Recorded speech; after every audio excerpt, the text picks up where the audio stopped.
እንኳን ለዐቢይ ጾም ሶስተኛ ሳምንት ምኵራብ በሰላም አደረሳችሁ። በስመ አብ ወወልድ ወመንፈስ ቅዱስ አሐዱ አምላክ አሜን። በዚህ ዝግጅት ምኵራብ በመባል የሚታወቀውን የዐቢይ ጾም ሶስተኛ ሳምንት ይዘንላችሁ ቀርበናል። በዝግጅታችን በዐቢይ ጾም ሶስተኛ ሳምንት የሚቀርቡ ምስባክ ምንባባትና ወንጌላትን እናቀርብላችኋለን። በኦርቶዶክስ ተዋሕዶ ቤተክርስቲያን ሶስተኛውን የዐቢይ ጾም ሳምንት ምኵራብ ይባላል። ቀጥተኛ ፍቺው ኮረብታ፣ ተራራ የሚያህል ታላቅ ሕንፃ፣ ሰቀላ መሰል አዳራሽ ሲሆን የአይሁድ መካነ ጸሎት ወይም ቤተ መቅደስ በመሆን ያገለግል ነበር። በብሉይ ኪዳን አይሁድ ቤተ መቅደስ ነበራቸው። ናቡከደነጾር ኢየሩሳሌምን በወረረ ጊዜ ግን ቤተ መቅደሱን አፈረሰ፣ ሕዝቡን ወደ ባቢሎን አፈለሰ። ከዚህ ጊዜ ጀምሮ አይሁድ በሚኖሩባቸው ስፍራዎች ሁሉ ለጸሎት ቤት ይሰሩ ነበር። በዚያን ዘመን ቢያንስ 10 አባወራዎች ወይም የቤተሰብ ኃላፊዎች በቦታው ከተገኙ እነዚህ ምኵራቦችን ለመስራት ይፈቀድላቸው ነበር። ጌታችን መድኃኒታችን ኢየሱስ ክርስቶስ በኢየሩሳሌም እየተዘዋወረ በሚያስተምርበት ጊዜ ግን ብዙ ምኵራቦች ነበሩ። በሐዲስ ኪዳንም ለሐዋርያት በብዛት የስብከት አውደ ምሕረቶች ሆነው አገልግለዋል። ምኵራብ በአይሁድ በውስጡ የብራና የሕግና የነቢያት መጻሕፍት ይገኛሉ። ምዕመኑ እንዲሰማቸው ከፍ ባለ መድረክ ላይ በመሆን መምህራንና ካህናት ቆመው መጻሕፍትን ያነባሉ፣ ቃለ እግዚአብሔርንም ያስተምሩ ነበር። የምኵራብ ሹማምንት አለቆች ጥፋተኛ ሰው ሊቀጡ ሥልጣን ነበራቸው። አገልጋይ ወይም የሚረዱ ወጣቶችም ልጆችን በማስተማር በማቅረብ በተጨማሪ አለቆችን ትእዛዝ በመፈጸም ያገለግላሉ። በሰንበት ሕዝብ ሁሉ በምኵራብ ተሰብስቦ ከሕግና ከነቢያት ንባብ ስብከትና ቡራኬ በመቀበል አምልኮታቸውን ይፈጽሙ ነበር። ጌታችን መድኃኒታችን ኢየሱስ ክርስቶስ በዚህ ምኵራብ ተገኝቶ ሕዝቡን አስተምሯል።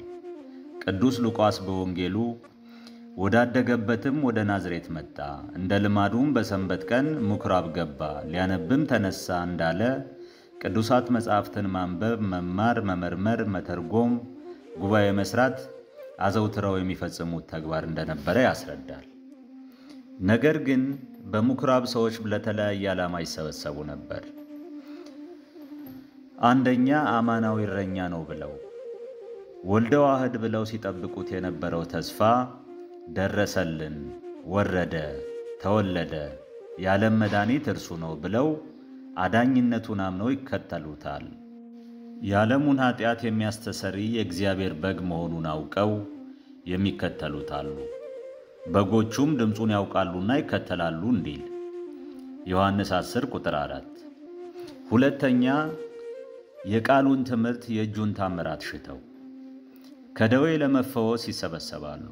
ልብሱን ዳሰው፣ ወድቀው ሰግደው፣ ጥላውን ተጋርደው፣ በእጁ ተዳሰው የሚፈወሱ ነበሩ። ማርቆስ 5:22። ጌታችን በዕለተ ሰንበት ሕዝብ በተሰበሰበበት በምኵራብ እንደሚያስተምር ያስረዳናል። ሰንበትም በሆነ ጊዜ በምኵራብ ያስተምር ጀመር። ወደ ምኵራባቸውም ገብቶ ዝም ይሉ ዘንድ ገሠጻቸው።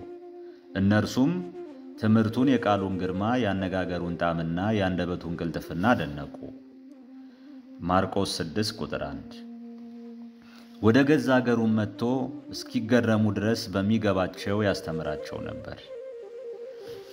ሦስተኛ ምግበ ሥጋ ፈልገው ደምግባቱን አይተው ጌታችን ኢየሱስ ክርስቶስ ከምኵራብ ጉባኤ ትምህርት በኋላ ጥቂቱን አበርክቶ እልፉን ይመግብ ስለነበረ ጉባኤውን ይታደማሉ። ክርስቲያኖች እግዚአብሔርን የምናመልከው ምግበ ሥጋ ስለሰጠን አይደለም፣ እርሱንም ለሕዝብም ለአሕዛብም ሳይሰስት የሚመግብ መጋቢ ዓለማት ነው። ክርስቲያን በመብል አይገመትም።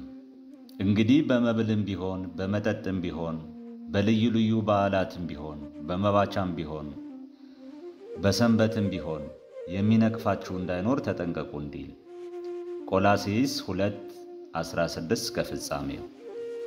አራተኛ ለክስ የሚቀርቡ አሉ። ከቃሉ ግድፈት ከትምህርቱ ስህተት የሚፈልጉ ሰቃልያን አይሁድ፣ ሊቃነ ካህናት፣ አምላክነቱን የሚጠራጠሩ አይሁድ የሸንጎውን ጌታ ለሸንጎ ፍርድ ሊያቀርቡት እግር በእግር ይከተሉት ነበር። በነጋም ጊዜ የካህናት አለቆች፣ ጻፎችና የሕዝብ ሽማግሌዎች ተሰብስበው ወደ ሸንጓቸው ወሰዱት። አንተ ክርስቶስ እንደሆንክ በግልጥ ንገረን አሉት። እርሱም እንዲህ አላቸው፣ ብነግራችሁም አታምኑኝም አላቸው።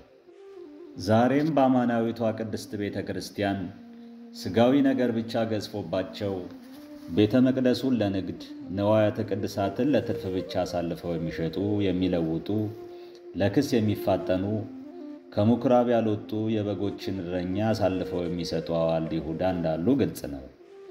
በመቅደስም በሬዎችን፣ ላሞችን፣ በጎችን፣ እርግቦችን የሚሸጡትን አገኘ። የአባቴን ቤት የንግድ ቦታ አታድርጉት፣ እናንተ ግን የሌቦች ዋሻ አደረጋችሁት፣ ቤቴስ የጸሎት ቤት ይባላል እያለም የሃይማኖትን ቃል አስተማራቸው። ዮሐንስ 2:16፣ ማቴዎስ 21 ቁጥር 13። በምኵራብ ይሸጡ ይለውጡ የነበሩትን የገሰጸበት፣ ቤተ መቅደስን የከብት መንጃ የወርቅ መነገጃ ያደረጉ ሰዎችን ከነሸቀጣቸው ከቤተ መቅደስ ያስወጣበት፣ ቤተ መቅደስ የእግዚአብሔር ማደሪያ፣ የመሥዋዕቱ መክበሪያ፣ የጸሎት ስፍራ፣ ምስባከ ቅዱሳን መሆኗን ያስተማረበት ዕለት ነው። ቃሉ በዚያን ዘመን ተነግሮ ብቻ ያለፈ አይደለም፣ ለእኛ የተነገረን መሆኑን አውቀን የባለቤቱ ጅራፍ ሳይገርፈን ልንመለስ ይገባል። የገመድም ጅራፍ አበጅቶ ሁሉን በጎቹንም በሬዎቹንም ከመቅደስ አወጣቸው። የለዋጮቹንም ገንዘብ አፈሰሰ፣ ገበታዎቻቸውንም ገለባበጠ። ዮሐንስ 2 ቁጥር 14። ከሚመጣው ጅራፍ ለመዳን እምነት ከተግባር ይዞ መገኘት ያስፈልጋል። ወንድሞቻችን ሆይ እምነት አለኝ ምግባር ግን የለኝም የሚል ሰው ቢኖር ምን ይጠቅመዋል? በውኑ እምነቱ ልታድነው ትችላለችን?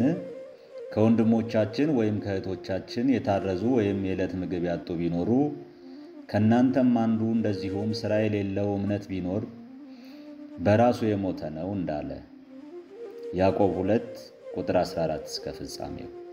ደቀ መዝሙራቱም የቤት ቅናት ይበላኛል ተብሎ እንደተጻፈ አሰቡ። አይሁድ መልሰው ይህን ስለምታደርግ ምን ምልክት ታሳየናለህ አሉት። ኢየሱስም መልሶ ይህን ቤተ መቅደስ አፍርሱት፣ በ3 ቀንም አነሳዋለሁ አላቸው።